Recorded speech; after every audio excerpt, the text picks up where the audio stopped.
Hello, good morning, and welcome back to the Football Terrace. Manchester United face a problem with the signing of Adama Traore from Atalanta. United is still working tirelessly, they say, to secure a work permit for the young man to move to the UK and apply his trade here. But Man United are behind. They're not where they want to be in terms of resolving the issue with the Home Office. And what's been pointed out massively in a statement is that this deal was only agreed, and I'm going to read this out. This deal was agreed pending a medical, personal terms, and a work permit. There is now noise coming out of Manchester United that there is the potential, and I repeat again, potential for this deal not to go through in January if a resolution cannot be found for the player's work permit. And I'm going to be honest with you. If this was Liverpool, this was being reported on. If this was Chelsea, if this was Leeds, if it was Leicester, West Ham, I'd say, I'd be fine. My problem is this is Manchester United Football Club. Hashtag Calamity FC. And I get the sense and feeling that this could end up being, at the very least, touch and go for this young man to come to Manchester United and play his trade. And it would just be another nail in the coffin. I mean, further proof that the club are the problem more than managers and players, but by how badly they are run. But how? How are we nearly 8 weeks, 9 weeks nearly, after we completed and got the agreement with Atalanta? How are we not at a point where things are where they need to be? Why are they delayed? Why are they behind? I want your thoughts and feelings on this story, whether you think it's storm in a teacup, whether you think there's any truth in it. If we don't get him, what should we do in January? Because an attacker on that right-hand side is needed, regardless of what's going on. Smash the like button right now, people. Hit it. Make sure you're smashing it. I'm going to wait a minute for the numbers to go up. We've got to see this fly up by at least 100 likes while I'm sitting here waiting. That's what I'm going to wait for. We're not going to go on any further than that. Make sure you're signing up to our newsletter. PlayStation 5, as you know, has been launched. So our PlayStation 5 competition will be starting very soon. To be involved, you need to sign up to our newsletter. We sent out the first copy yesterday. Not many of you have opened it, by the way, so make sure you go and check your emails if you've signed up to it. But go and get that done. The link's in the description below. Waiting for a few more likes to go up before we continue, people. That's what we're going to do here. Got some member comments in the meantime. Chad here, my guy, Chad Tyrone, says, smash the like button, boys and girls. You already know the content is going to be fire. Thank you, my brother. Timothy here says, who is this guy? We all know who Adama Traore is. Young, right-sided attacker from Atalanta. Young boy who United secured a deal for £19 million with the potential to rise to £37 million in the summer transfer. Summer, it was completed and concluded in October. But he does need a work permit to be able to play in the UK. Man United are behind the curve with that. We'll go through what the article says in a few moments' time. Thank you, Indiana, for asking everybody to hit the like button. Kevin here, another member of the channel, says backing out and trying to seal the Sancho deal possibly, or just more incompetence from the board. Do you know what, Kev?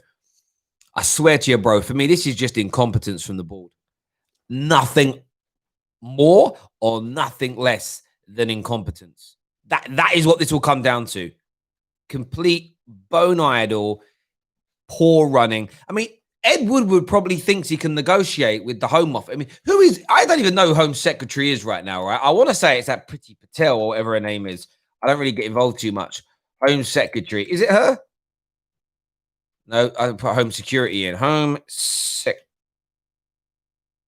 Yeah, Priti Patel. He probably thinks he can bail. He probably knows her, to be fair. Do you know what I mean? But just get it done, Man United. Just get it done. This is what frustrates me. Even this story coming out is mad. Imagine that. More pressure for us. Here's what it actually says. Let's go for it. It says, Man United. It says here, personal terms agreed. Well, we don't know. That's a good comment from the member there, Rish. It says, Man United are currently working, but are behind the curve on trying to secure a work permit for the summer signing Adama Traore. The Red Devils agreed an initial fee of £19 million for the Atalanta forward on transfer deadline day, with the deal potentially rising to £37 million.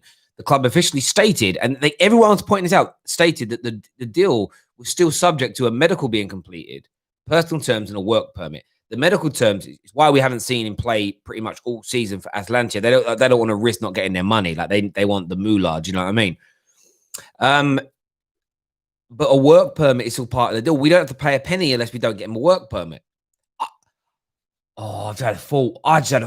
Could this be the Glazers? Let's do a £37 million signing up front and then fail to get a work permit and say, well, that's not our fault. Boom, 37 mil back in the pocket.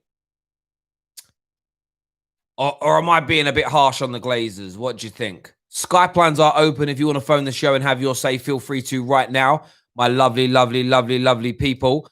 We've got Elite KJ on the line here. Elite KJ, is this bad management? Is it nonsense from the press? Or is it what I've just said? Could this be a way of the Glazers getting away from paying the money by saying, we couldn't get a work permit? Oh, listen, I'm not normally fully awake at this time. Sometimes I like to take my rest and that. But I'm up today. What purpose is in that? What? I'm not even surprised that this is a thing, you know. I've already been telling people about these pagans. Yeah, this is where the resistance has been formed, and that I've told them people about these pagans, and no one wants to listen to me. That nah, it's Ollie. It's just Ollie. When Ollie goes, he'll be perfectly fine about it. And look at what these pagans have done to our club. I've already said they've killed us. Yeah. On September 1st, they already killed us. They've left our body out there for the streets for the world to see, fam. Look, this is what they're doing now. They've dug us up and was like, oh, let's parade our dead body around. Look at how crap we are, our jobs. Like, why? I'm now convinced he ain't coming now.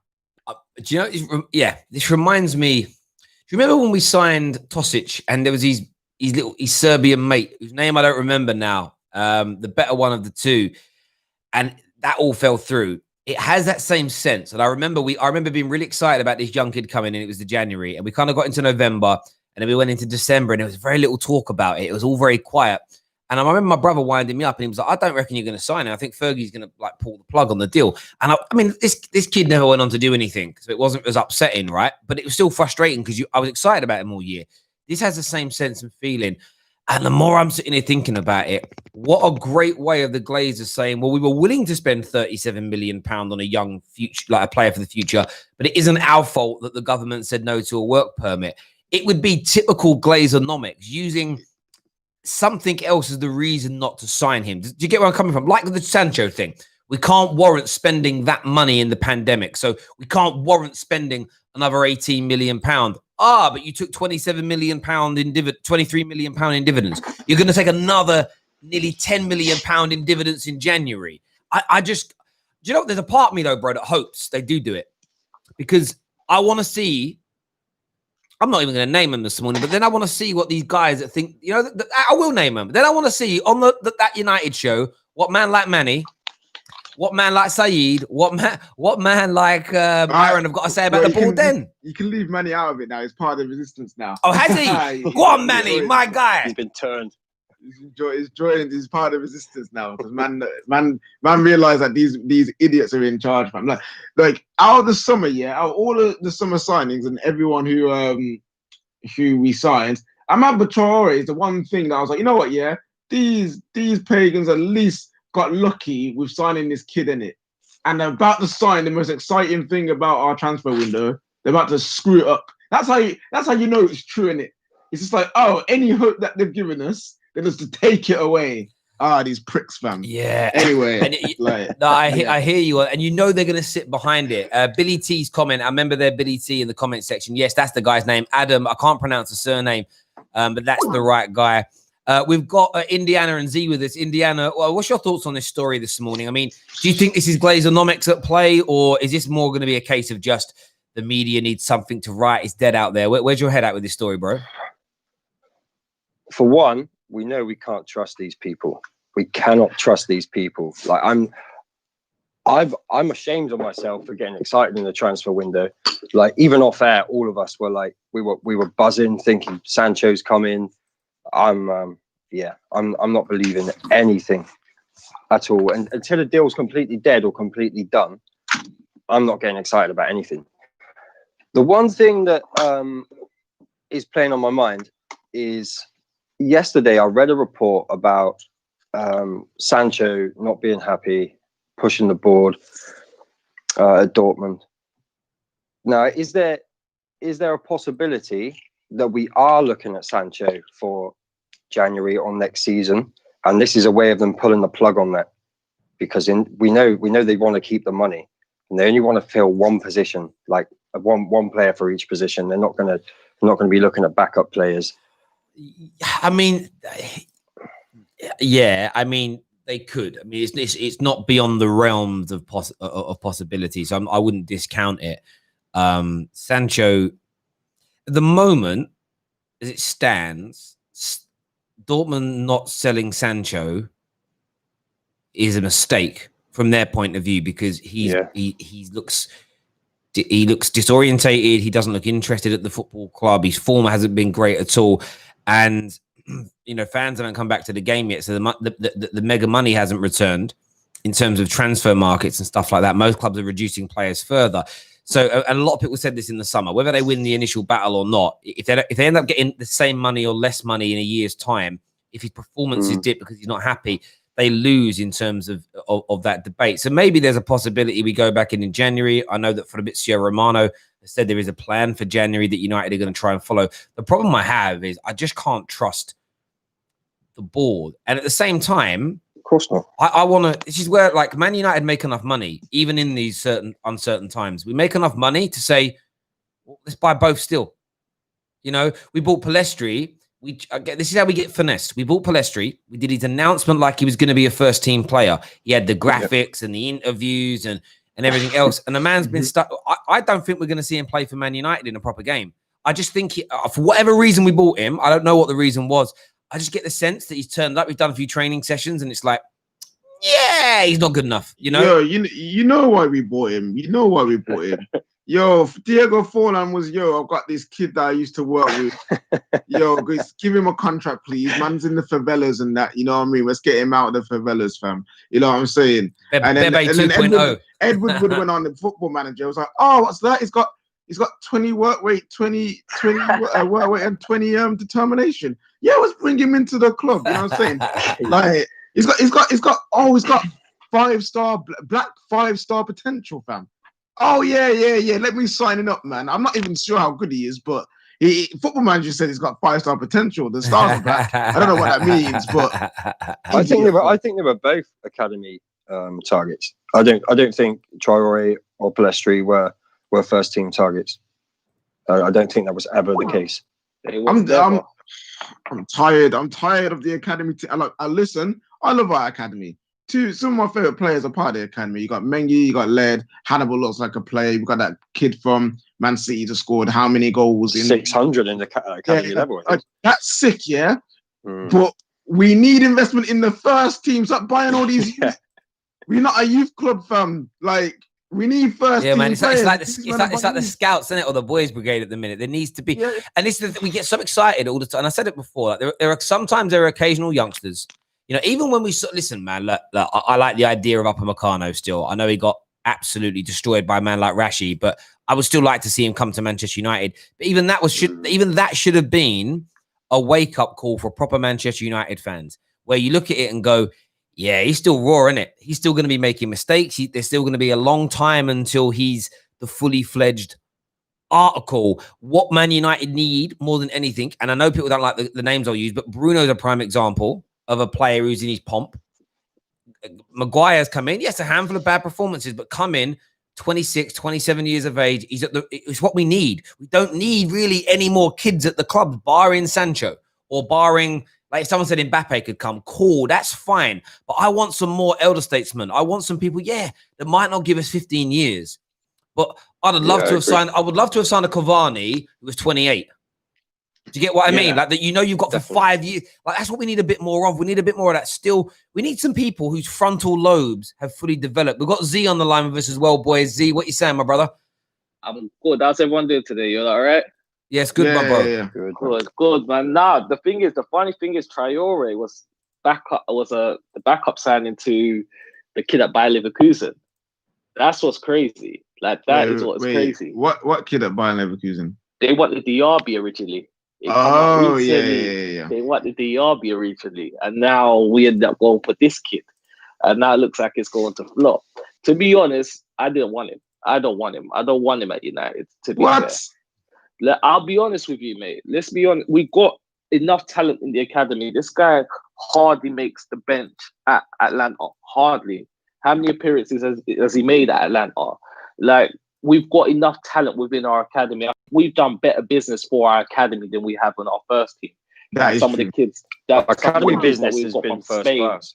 It's been good. Our future's looking bright in terms of the academy. But we've got enough talent. We've got talent probably as good as Traore in our academy. If you actually watch some of the youngsters coming up, we didn't need it. Yo, Z, my question is though, have we even got a good enough right winger in the academy? I don't think we do. We've got talent there. Traore, what's Traore going to bring to us? He's not going to be a first team member for a while. He brings to us something called balance in terms of an actual right winger, fam. He don't even make the subs bench. No, he's not ready, KJ. I know he's not ready, but I'm saying like, what else have we got on the right wing? We've got Juan Mata, who's a number 10. We were better off signing Brooks. And we've got Greenwood, who's a what you call it? Greenwood's a striker who plays that right. So I wouldn't say Troy would start every game and we'll see a lot of him, but at least we would definitely have a right winger there in the club. Where again, they thought this is 2008, fam. It's like, oh, how can we not sign a replacement for Ronaldo, fam? You know what I'm saying? Like, they're still trying to avoid it. I'm picking up on what Terry said. Terry actually made a good point about defenders having patience. You look at Van Dijk, and there was a few games where Van Dijk had at Southampton. I remember when Martial ripped him to shreds, and these defenders are going to make mistakes, and it's so true. And this is one thing I can respect about Terry, is that he makes points about stats. And nowadays, I'm starting to see people bring up stats. Like, for example, I saw Cams the other day saying, if you look at stats, Maguire had a better season last season than Van Dijk. And, you know, these are things that people choose to avoid because, like I said, United were always under the scope. So you can't make a mistake.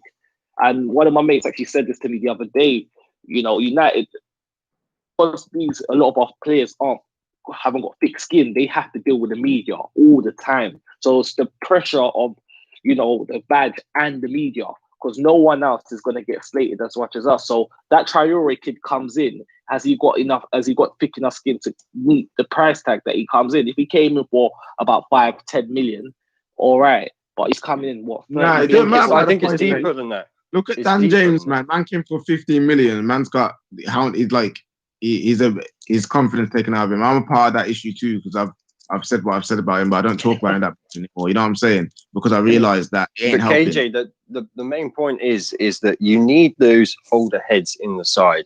Yeah. The first team players, you have to have them like elite players. So when these younger kids come in, the pressure is not on them. Yeah, no, I agree with that. It's difficult to see or even get the best from these young kids when they come in, and the expectation is so high, man. The problem is that even the old heads that come in, look at them. What old heads have we got that has not crumbled, fam? We brought in prime Di Maria. We brought in prime Alexis Sanchez. We brought in a Lukaku, who is a good age.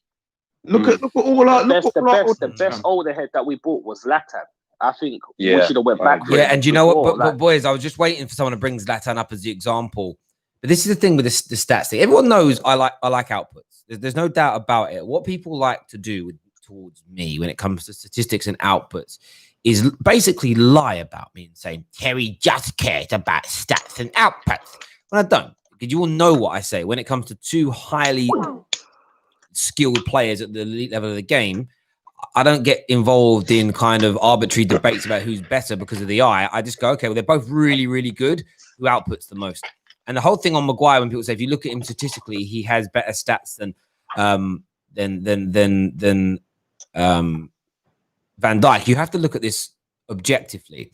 Now, generally speaking, defensive players and goalkeepers that play for the worse the team gets, often the more opportunities they get to make clearances, make tackles, make saves. Look at the goalies that make the most amount of saves per season. It tends to be goalkeepers in the bottom teams. Why? Because they're facing more shots. But the vast majority of the shots are not like worldies in the top corner and they're able to save them. Same as defenders. Man United last season was subject to more attacks on our team, on our defence, than Liverpool were. So it's highly likely that Maguire is going to complete more tackles, complete more clearances, complete more blocks, and complete more interceptions because he has more opportunity in a game to do that. So purely looking at the statistics, as in the complete output numbers, is wrong when it comes to defenders because you remove the context of the matter. What people with a brain then do is do two things. You look at the percentage win rate first and foremost. So every aerial challenge he goes for, how many is he winning? That's a fairer objective, not per 90 minutes, because again, that still can be skewed by the fact that Van Dijk may only go up for 2 per game, where our guy might be going up for 4 per game, winning 3. And so he could have a 75. It can be higher. What you need to look at is how many over a period of time, say over a 50, 100 period a game, how many aerial duels is Maguire winning in comparison to Virgil van Dijk? And then what you do is you watch them. You go and watch those pieces and go, okay, well, how many were gilt edge? How many stopped almost a certain goal? And when you start breaking down the statistics like I do, and I'm very fortunate to have Y-Scout, it does that for you automatically, then you can start to look at it and you realize actually statistically, Van Dijk was better in these areas, or Maguire was amazing here. And that's what people don't want to do. They want to look at stats, and it's very easy to do with attacking stats. They are a little bit easier in terms of how much you score, how much you create, how many assists that you get. It's a little bit easier. When it comes to defensive stats and midfield stats, it's very, very important. So I heard yesterday Ndidi's a bad passer. I can't remember who came on the show and said it. Then I started delving into it. Yeah, he has an 83% pass completion rate, but that's dropped massively because of his passes into the final third, which isn't very accurate. He's passing in and around his box. He's passing sideways and backwards. He's over 97%. So I don't have any fears that he's going to lose the ball in dangerous positions. It's about delving into the statistics and working out what they really mean. People don't like to do that because and you can't use stats because Iniesta didn't have many assists. Yeah, but I'm telling you, Iniesta wasn't dispossessed very often in the middle of the park. And that's one of the most important statistics for a player in his position. And that's where like Paul Pogba's problem is at Man United. Paul Pogba in central midfield loses the game on average 20 times per game, where someone like Fred and McTominay lose it between 8 and 10 times each per game. That's a huge stat.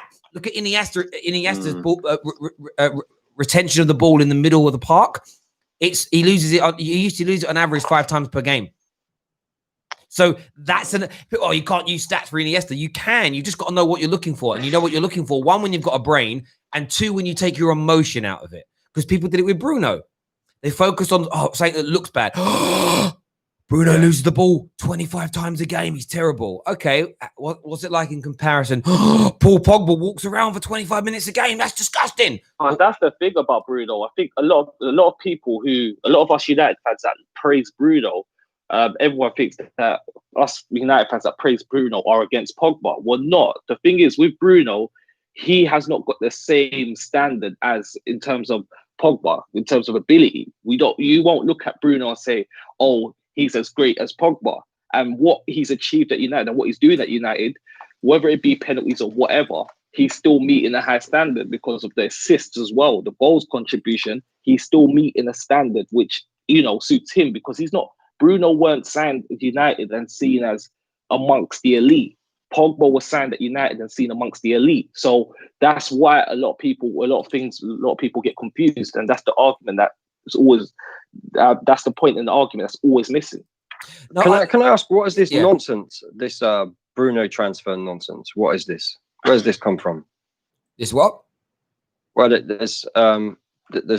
there's talk of Bruno transfer and Bruno wanting to leave and all this. I think some other platforms are even doing it. I think, what is this? I think there's absolutely nothing in it at all of any real substance. I think that, again, what you've got is Bruno's kind of a target at the moment, and based on what Z has just said there around, you get some idiots that use him as when Bruno does well, do you know the last thing on my mind is to say, see, this is what I want to use Bruno for. I want to say things like, Bruno is what Chelsea fans think Kai Havertz is. Bruno is what Liverpool fans think for Naby Keita was going to be. Like, I want to use my very good players to banter my rivals with.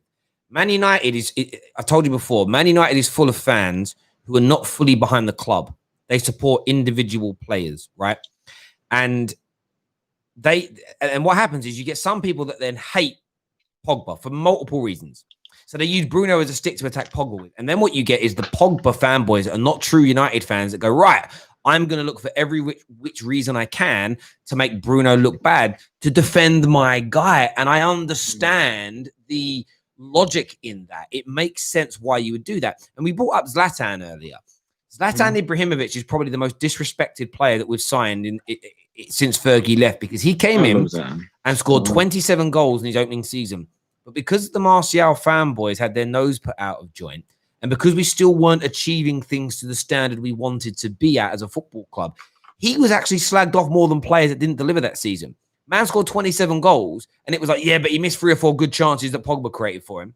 He slows down the counter-attack. He's no good at this. He's no good at that. And this is what we've done now for 8 years. We get players in, and we put pressure on them that doesn't even need to exist. We put criticism around their neck that doesn't need to be there. Like right now, we do not need to focus, whether you want to or not, on how often Bruno Fernandes loses the ball in games, because he's delivering for us. If you overanalyze, not just footballers, if you overanalyze anything, and in the working world, we call it micromanaging, and no one likes being micromanaged. When you micromanage and you apply that pressure upon anybody in any industry, you're setting them up to fail. You're applying unnecessary expectations. And we spoke about it in the group chat the other day, and someone said that Bruno Fernandes' numbers are cute, but I don't really care about goals and assists from players. I want us to win trophies. The irony is that same person for 2 or 3 years has said, look, I'm not going to rate Rashford as a top player until he starts scoring more goals. But yeah, I thought stats weren't important. And this is what these people do when they have subjective agendas against certain players. They praise the stats and outputs of some people and play them down of others. For me, everyone knows I'm fair across the board. If Ziyech comes into the Premier League, or if use a different example, if Kai Havertz comes into the Premier League and starts to outscore and out-assist Bruno and Kevin De Bruyne, you will know what I'm going to say. He's the best attacking midfielder in the league, bro, because it's about outputs in those positions of that level. I don't care that one guy has a better out of the foot pass, and I don't care that Bruno is more determined than him in games. I care about the end result. I don't care about the subjectivity of it. Does that make sense? And I think for me, it's where fans have got to go, do you know what? I want my inside forward scoring 20 goals each season. And if they're scoring 20 goals each season, just get behind them. But what I don't want to see is, Rashford's got 23 goals. The guy you love only got 17, but you're looking at sort of little nuances how you can raise your guy up and still slag the other guy off. It's like you can't really love the club if you're doing that. That's my view anyway. I agree. It's like Ander Herrera. A lot of people never appreciate Ander Herrera. And then all the things that we ask for in a player, for example, and to press, to move the ball forward, Ander Herrera was doing that. And it's not until Ander Herrera left that a lot of fans were started saying that they wasn't good, that they what we wish they never sold him. So it's crazy. No, United fan base is a mess right now because the club is a mess. You know what I'm saying? We've got all this divide going on. It's like I prefer one player over the other. I've seen Mandems call for Chris Smalling to be part of the team again when he was on loan at Roma. Man's like, oh, he's better than Maguire in that. Like, this is what I mean. Like, we've seen with the things people love revisionism. I'm sick of it. And that's the whole point there, bro. This isn't about attacking any one individual because lots of people do it. But the point is, it's like, I need Rashford to score more goals. Start scoring more goals. Yeah, but I want him to do it every year. I know he's doing it every year, but how many clutch moments does he have? That's what they do. And that's because they don't want that person to be successful. And I think for me, I just want to see that same consistency and energy. And I understand that some of it's because some of these people are not Man United fans. Some of these people are doing it for more political reasons in the world right now. And you can sense that. And everyone's got their different thought and feeling. But what stands out as rank hypocrisy and intellectually dishonesty is when you sit there and praise one player who's got amazing. Like last year, I saw a lot of people praising Martial, rightfully so, for having a 28% conversion rate. But yeah, if you turn around and say, look at Rashford's conversion rate this year, it's at 32%. They're like, yeah, well, Let's see how it goes. Hang on, but last year it doesn't make sense to me. I don't understand how you don't love all your players equally. Like, I get you have your favorite players, and I've got my favorite players. And yeah, if someone says to me right now, who do you want to score the winner at the weekend? If I was going to put my hand on my heart, I would say Rashford. All right, but if Martial gets it, you do realize I'm not celebrating any less. I'm still happy. It's club first. It's got to be club always first. Club first. Always club first. Do you know what I mean? It's just how it is, man. And I just think a lot of people in the comments talk about rants. I'm not even talking about rants. Rants isn't part of our Football Terrace group chat, so you guys can hush your mouth on that and do what you've got to do. But I stand by it. And the reason I bring this up is it's not about personal attacks here. It's about the overarching emotion that you create towards Man United, because the media pick up on these things. They write articles on it. They perpetuate things. They throw fuel on the fire. Man United fans, in my opinion, and I put myself into this category because I have done this. We, over the past 8 years, have made matters worse.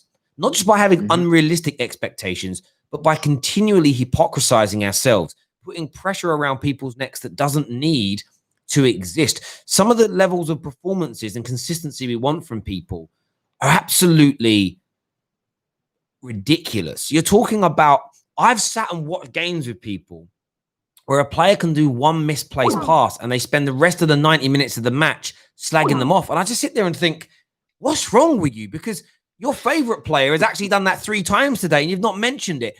That kind of pressure for me also erode the club with equal measure as the Glazers. And I stand by it. And it's why I found a video on my phone, why it was saved on my Google account. I was looking for something else. And it was me after we got beat 4-0 by Chelsea. And I literally sit there and say things like, I'm just not turning on managers anymore in the same way I used to, because that doesn't work. I think we've got to be more respectful to it. Like I'm saying, this is that was 4 years ago, 5 years ago. And I'm like, we're still doing the same stuff now. And the teams that are the most successful in the league are the ones, generally, look at it, who have the least toxic fans. Look at Chelsea right now. Their fans are over the moon with the way the team's playing. I was going to say, you'll never hear the Chelsea fans go Ziyech like United fans go Bruno. No, you'll never hear it. Yeah, you're not. Yeah, what you're not seeing with Chelsea fans is them attacking Ziyech because he's getting a bit more praise than Mason Mount right now, or more praise right now than Tammy, or more praise right now than Pulisic. They're just like, he's our guy. He's doing well. Now, when things weren't going well at Chelsea, they were very toxic towards a lot of players. Maybe rightfully, maybe they, when they were attacking Alonso and attacking Willian every week, and the media were picking up on it, and it was all this pressure being placed on the team. Chelsea weren't performing. Suddenly, the fans are happy, acting happy, just praising everybody left, right, and centre. And suddenly, there's harmony at the club. I mean, I do think the two things go together like hand to glove. I really do. I think you need the combination to be right. And of course, fans want to see the club doing the right thing.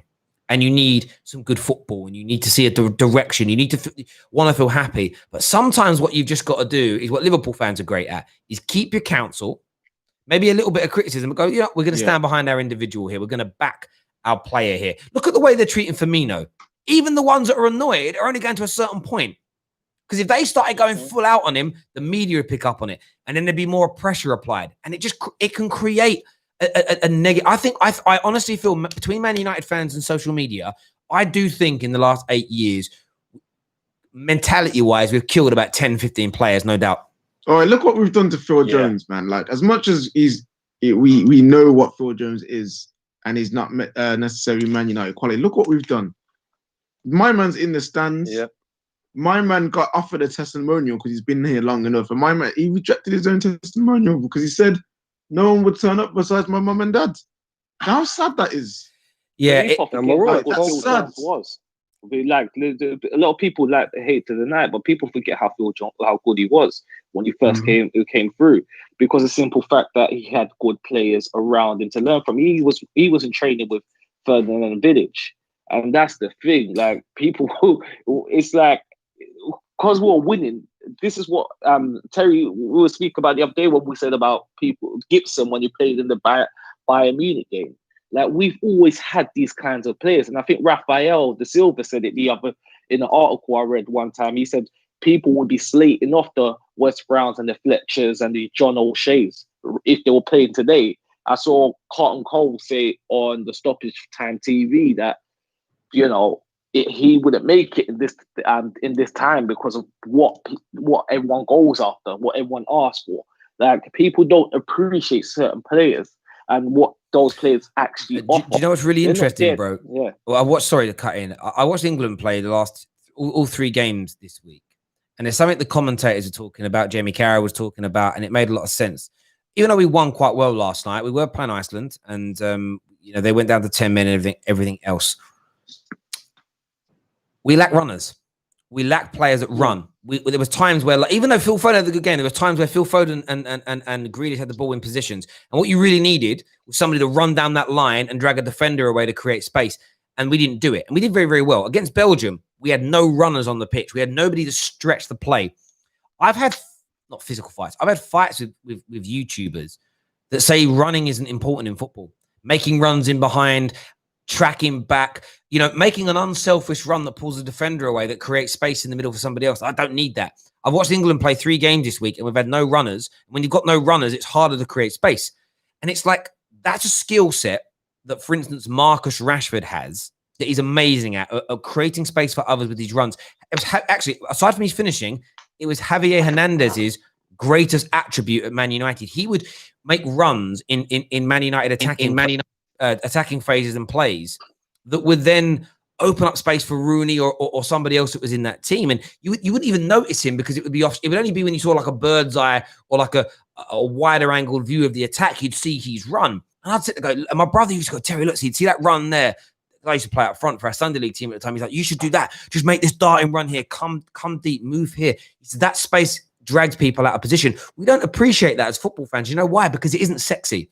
We never used to appreciate Michael Carrick's reading of the game, being able to intercept a ball. What we appreciated was a smashing tackle to win the ball back because it stood out in your mind. It was glamorous.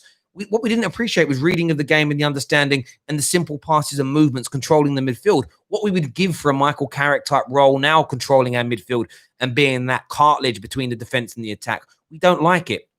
And on top of fans not respecting the likes of Phil Jones, I get that people don't like Phil Jones. If you turn around and said to a Man United fan, Phil Jones is too embarrassed and shy and scared to have a testimonial because no one will turn up. If a Man United fan's reaction is to laugh or say don't care or serves him right, they're not a Man United fan. And also, think about that person's psyche. Think about that person's intellect. Think about that person's demeanor as a human being if they find that funny. If he's still one of our players, like Javi's back at the same, you might not think he's good enough to play. Like, I don't want Phil Jones to play another game for Man United.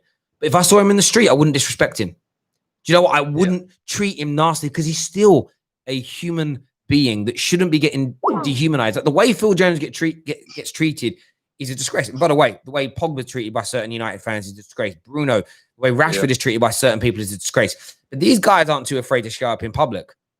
These guys would never say that. Like, Phil Jones has been absolutely destroyed. And do you know what? One of the biggest problems is why this happened is the club didn't get rid of him when they should have done. When it isn't working for a particular player, the club needs to use their head and move those people on. But we've kept him in that firing line this whole time. And then put him on 80 grand a week. Yeah, look, some people, we shouldn't have accepted it. Why are you going to turn that down when you've got a family to feed? Like, it's a madness. Yeah, but you know when people say, this player should... Oh, nah. Let me just say, these people that are like, ex-players should cancel their contract because they're not good enough, or this manager should just walk away. What kind of idiot would do that? You know what I'm saying? Like, this is their job, fam. If your job's getting paying you good enough money, you're in every right for you to stay until they say, I don't want you no more. Like, it's an idiotic argument, fam. Like, if this is what I mean, these people use that as excuse because they can't be asked to go after those pagans, fam. That's what it is. Yeah. It's like, Ollie's terrible. He should walk. He should walk. I would have respect for him if he should walk. You should. It's the wrong energy, KJ. You should be going after the people who have hired him and keeping him here in his job. Exactly. No, 110%. We know where like the problem lies. And listen, there are lots of football fans out there that talk United that know their football and understand things, but you can see a clear bias in the way they speak. You can see a clear dislike and disdain towards particular players. And I see Paul Pogba get treated that way, and I see Rashford get treated that way. What upsets me is that, generally speaking, it's both sets of fanboys for those players that do it to each other, and that is what makes me irate. Is you get these people from within the fan base who are like attacking our own internally. That puts more pressure on our players. That makes our players feel bad. Then you get the kind of infighting amongst fans with people are never happy. You know, we've seen it. I've mentioned Rashford as an example already.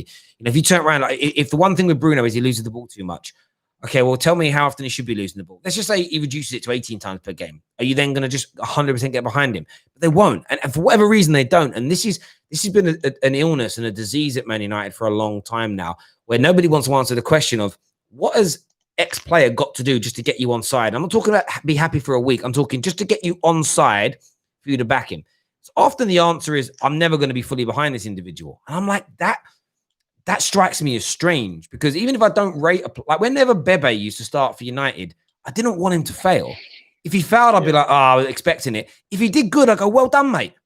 It was just, that's how I feel it should be. You have the back of your players. You have the back of your team. Maybe not to the extent Igal has the back of Arsenal, thinks they're going to win their next 5 games on the bounce, and just says, I'm going to do it because I'm going to do it. Like, I think you need to be realistic at times. But a lot of the criticism I see that gets put towards players makes no sense. And last season was a great one where Rashford went on to score them goals. And there was silence for a while. And now there's new reasons to dislike him. He overthinks or he overplays or he didn't do well in this game. And then this season starts and he's been in pretty good form. Man gets a hat-trick in the Champions League. And there was just almost like muted silence from people that hate him. You know, the Trashford brigade are just like quiet. And I'm like, you're not even praising him for getting a hat-trick. He got a hat-trick as a substitute in the Champions League against a team that you said was going to slap us, and you're not praising him. It's clear you've got an agenda, and those agendas, I think, are detrimental to Man United. Why? Because it destroys the psyche of players. The same as I defend Paul Pogba. The way Paul Pogba was treated by a large percentage of the media and a large percentage of Man United fans is damaging for his performances. That is one of the reasons that he can be inconsistent. Do you know what the funny thing is, Terry? I want to pick up on Pogba, right? And this is what's crazy. Everyone said Pogba's played in the wrong positions. Has anyone seen where Pogba's been playing for France in these previous games that he's played for them? It's not that. It's not that. But I just personally think it's the toxic that goes around the club, and that's the thing. And like I said, at the same time, these are players. Like the reason why I say it's partial blame on the media and everything, because growing up we had Beckham, obviously getting slated. You had a few players getting slated, but the simple fact of the matter is now we've got social media, and that's the problem. And the thing is that I would say for some of these players is, if you look at some of these players in general, especially the British players, right? They are the type of players who are so invested in social media. You will never find a Lewandowski or all of these other foreign players so invested into social media. Even Ronaldo, who's the most followed person on Instagram, isn't that big on social media. You wouldn't see him really invested into it, commenting on other people or taking crazy videos. His PR team's doing all of that. His marketing team's doing all of that. And that's the thing, that you won't find all of these foreign players going abroad and getting smashed and with nightclubs and everything. You rarely see that.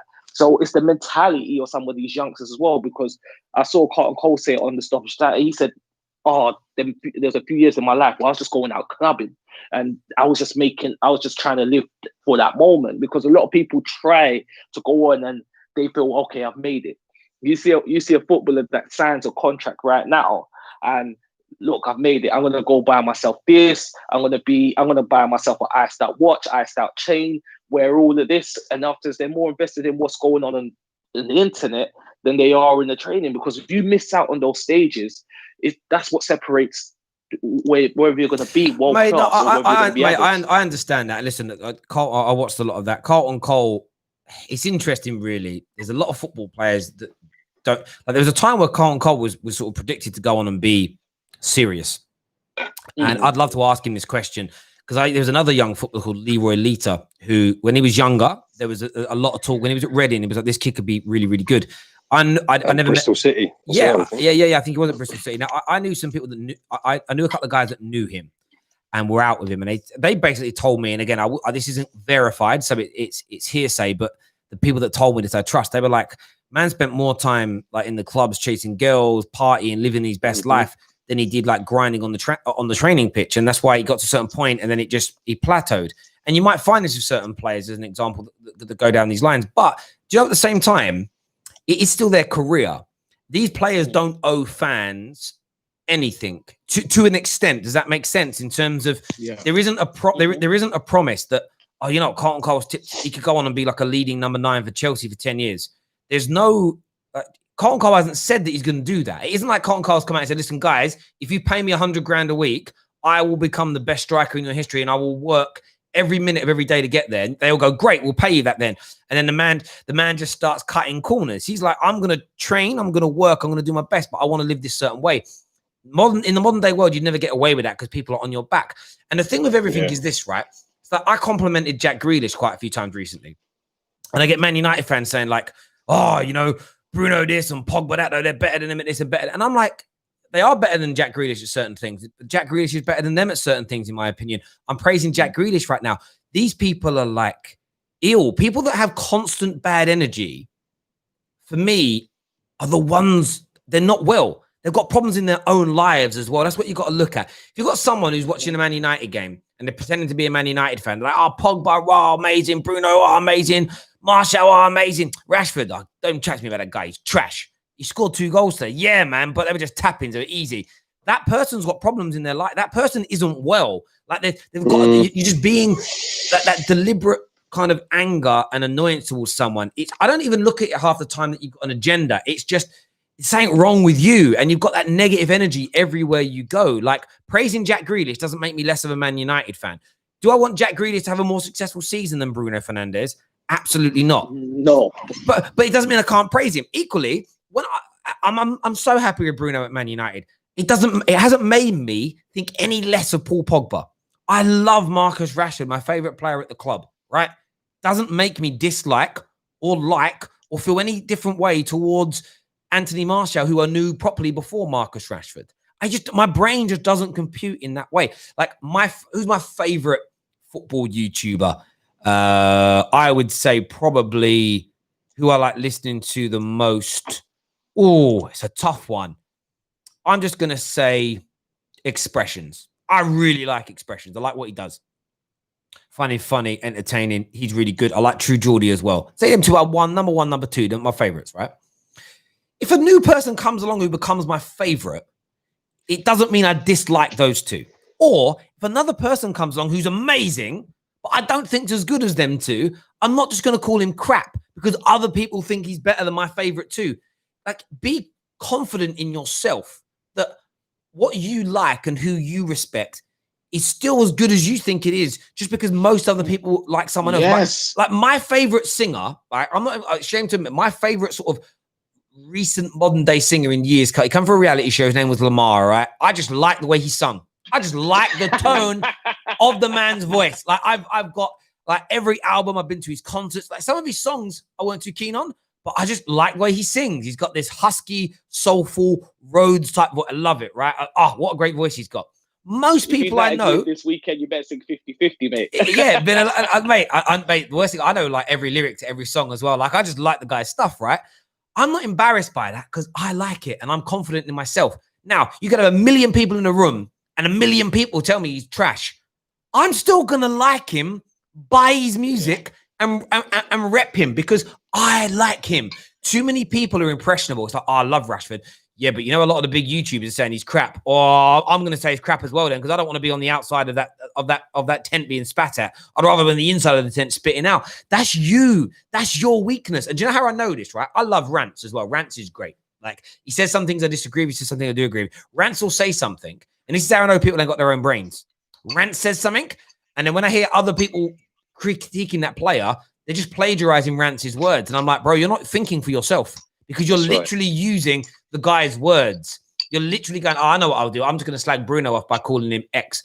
You know, I'm going to, like, the amount of people I've heard call him Ben Chilwell, like the Zara, what is he called him? The Zara Wayne Bridge. And I'm like, it's funny, but you just, like, you weren't saying that a week ago. Now you're saying, and I get it's good for Rant that you're using it, but you know, when they're trying to palm it off as their own thought. It's like, no, you're doing that because you're just trying to banter Chelsea fans and whatnot. And it's just, I find the whole thing a bit, people are a little bit unwell. Do you know what I mean? Like, I love all the Man United players equally in terms of wanting them to do well. And you have your preferences over which player entertains you the most. Like I've always said about Harry Kane, the reason I like him, he reminds me of David Beckham in the sense of, his body shape when he hits the ball is quite poetic and ballerina-esque. It's like a good posture he's got when he hits the ball. For whatever reason, my brain likes that. I don't know why. It's not something I thought about. It's just I like the way it looks.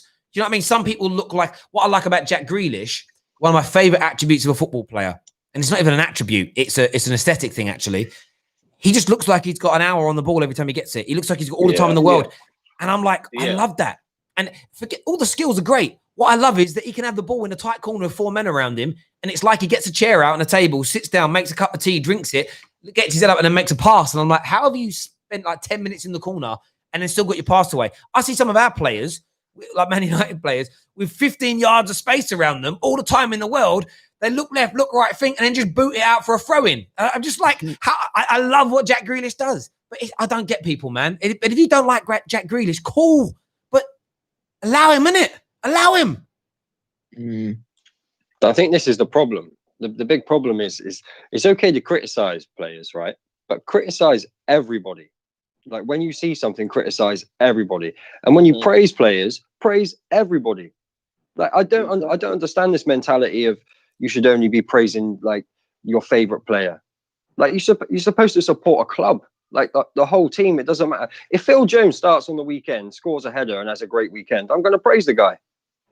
Imagine if Heskey was playing in this time. Oh my god, man! Imagine if Heskey was playing this day and age. Boys, I got a better one. Imagine Alan Shearer. I'm telling you now, Alan Shearer, Ian Wright would get this as well. Ian Wright and Alan Shearer, you would get. But aside from their goals, what else do they do? That is what people would tell you. What? Because then none of those players, Les Ferdinand, Andy Cole, Dwight, none of these guys were renowned for amazing touch, amazing interchange, through balls, creativity. They weren't renowned for anything other really than their goal scoring prowess. And yes, some of their goals were amazing, but they were goal scorers, right? What you looked at is how many goals have they scored? That's what they did. All those players in the modern day game would be looked at, not as trash, but you would get those would be the words. Yeah, but what else is he doing outside of the goals? How often a game is he losing the ball? What's the convert? Yeah, but Alan Shearer. People expect too much. Yeah, Alan Shearer scored 10 goals this month, but he had 87 shots. The conversion rate's trash. Don't chat to me about him. My guy down the road, he only got 3 goals, but his conversion rate was 80%, bruv. That's my guy. Wow. That's how it would, honestly, that's how people would talk about it. They would just twist it in that way. It's just crazy. So David Beckham, David Beckham, we can't dribble. David Beckham would be looked at as crap because he can't dribble. Oh, the eye test would be like, oh, listen, he may get 15 assists in 4 weeks, but he doesn't dribble enough for me, so he's not good enough. Yeah, well, look what somebody said the other day. I don't know who come on the show and said it about Bruno. Takes all the free kicks and takes all the corners. So you're discounting an attribute. You don't care that he's the best corner taker at the club. No, I don't. And it's like, well, so you're gonna anybody that's got assists from them. I remember Chelsea fans all last year, Bruno Fernandes. You do realize, I swear it's like 40 odd goals of Frank Lampard's for Chelsea are penalties. His best goal scoring season was 11 penalties. Whenever you mention Lampard and be like, well, he scored too many penalties. Oh, but aren't penalties goals? What are you trying to say about Lampard? Oh, so it's a goal fix. It's okay for Lampard to score pen, but when it's Bruno, it's Fernandes and that. So, no, 100%, man. 100%. Gary Lineker could get no respect in today's game. Gary Neville would be ripped apart in today's football, no doubt about it. And I get things move on, and I understand that things move on. But equally, there's cycles, boys. And there's going to come a point where the cycle changes again, and it goes in another direction because that's the way things are. And I just sometimes feel like it's a bit like the older goalies. The goalies now that are like 27, 28 and above, I feel sorry for them because they didn't do as much footwork when they were younger. So they don't get the same respect as these young. Like, one of the reasons Pickford plays so much is because he's actually really good with his feet. Like he doesn't have any arms, but he's is he though? I think this is a myth personally. I think Pickford's overrated when it comes to this footwork. But I'm talking about the fact that like, out of English goalies, like because for the England team, you can only pick English people, and he does like he's the best with his feet, so he gets in for that reason. But in terms of shot stopping, he isn't the best that we've got, mainly because his arms are like they're stumpy. T-Rex. You know what I mean? That's his. Like I saw the goal that we conceded against Belgium. Henderson saving that simply because his arms are longer. It's a genetic thing. He's saving it because his arms are longer. Do you know what I mean? It's like centre backs. Like I get it's not all about height, but you don't often see like 5'5" centre backs, do you? No, you gotta have some height. You need some height because then balls getting whipped. It doesn't matter how good you are on the ball, or good a tackler you are. Like, look how good Kante is at everything defensive, but you couldn't play him as a centre back regularly. The only guy that I've really seen that's short, that's done it well, that I can think of is like Javier Mascherano. But or Aspie. Yeah, Aspie's good. Aspie's decent. But yeah, no, I want to say Aspie's 6 foot though. Nah, he's not up there, is he? Surely not. He's got to be about 6 foot. He's got to be. I'm going to put height in now. Height and weight. How tall is he? Well, actually, no, he's not. He's 1.78 m, so that makes him about 5'10", 5'11". That's not too short. That's short. Actually, but that's a lot shorter than say Maguire. That's nearly 20 centimeters taller than him. But I get your point. Like he said, yeah, but Aspie's brilliant. So occasionally you can get away with it. But yeah, if you were shorter, if you were like 5'5", you couldn't be a centre back. There are certain roles on a pitch. Oh no, Cannavaro. Yeah, that's okay. So now what you're moving into the space of is there are going to be examples of it, but you're talking about one of the best defenders of the last 30 years. Do you get where I'm coming from? Yeah, and also it depends on the team you're in. So if you're in high quality teams like Chelsea have been, like Mascherano at Barcelona, how often are crosses coming into the box anyway?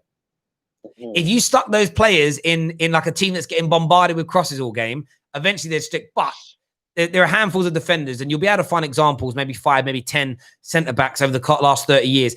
Out of the thousands that have been centre backs, most are going to be 6 foot plus, if that makes sense. There are certain positions where, generally speaking, you need. It's a bit like wingers. Most wingers are not over 6 foot tall because they just don't have the dexterity and the dexterity or the agileness, sorry, mainly to be able to move in the way that you need them to. Does that make sense? That's what I love about Paul Pogba. I love the nimbleness that he has for somebody so tall. That doesn't get respected enough in football because it's hard. Like he moves like he's 5'2".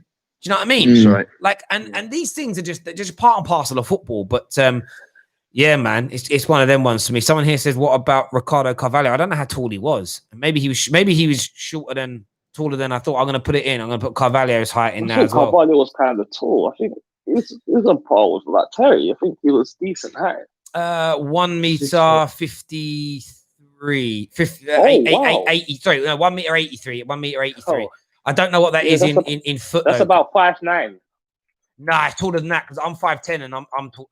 That's 5 centimeters bigger than me. So that's 2 inches. That's about 6 foot. That's 6 foot. That's 6 foot. I would say. Let's put meters into feet here because I want to do this in height. I want to use a little conversion tool here. So 1.83. That's bang on 6 foot. So yeah, bang on 6 foot, which makes kind of sense. But yeah, I don't think there's that many. Like you know, it always makes me laugh when I always say these things. There's not very many, right? People say things like they name 3 or 4. And I'm like, yeah, like I said, it's not many, is it? Not many. Yeah. It's like you're trying to prove me wrong, but you prove. I did the thing where I said about Thiago coming to England because not very many players have won 3 leagues, have been prominent players in 3 teams in 3 of the top 4 leagues in Europe and won the league title there. And they're like, yeah, this guy. They named about 3. And I'm like, yeah, exactly. That's 3 players out of how many that have done it? And they're like, yeah, but I'm like, it's exactly not many have done it. Like, William Gallas is a good punt, but how good was he?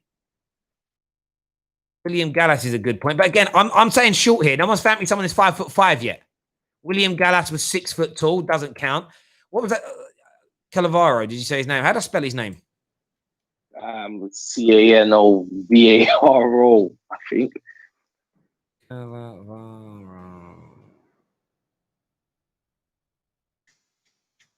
That's the shortest defender I can think of, and that's the only one I can actually think of. Yeah, no, I get that. I think the only one I can think of. There's not how many. tall's Alaba? Alaba's a good shout, actually. Alaba, he's like 5. But he just got moved to centre back. He was a fullback. Yeah, because you've got to look at the fullbacks are always kind of short. but he's still in the position, though, isn't he? That's the point I'm making. Roberto Carlos. Yeah, he's 5'11". So yeah, not overtly short, but not obviously, but not sort of, not like a midget. Do you get what I mean? So hang on, I'm just looking. I don't think Baresi was that tall either. Who? Franco Baresi.